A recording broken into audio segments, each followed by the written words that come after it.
বাংলাদেশের এক সময়ের সেরা হার্ড হিটার ব্যাটসম্যান ছিলেন সাব্বির রহমান। তাকে নিয়ে রীতিমতো কাড়াকাড়ি করছে ইংল্যান্ড ও শ্রীলঙ্কা। একদিকে রয়েছে ইংল্যান্ডের কাউন্টি লিগ, অন্যদিকে রয়েছে শ্রীলঙ্কান লঙ্কান লিগ। তাকে নিয়ে কাড়াকাড়ি করছে দুই দেশের একাধিক দল। দীর্ঘ 4 বছর পর খারাপ সময় পার করে ঘুরে দাঁড়িয়েছেন সাব্বির রহমান।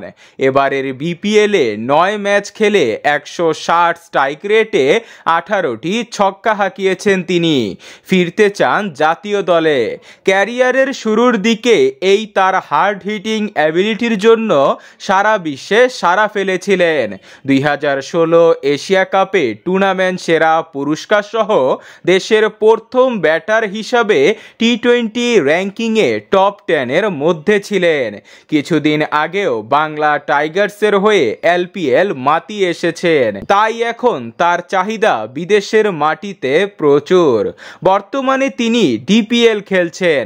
ঢাকা প্রিমিয়ার লিগ শেষ হলেই তিনি ইংল্যান্ডের কাউন্টি অথবা লঙ্কান প্রিমিয়ার লিগ খেলতে যাবেন।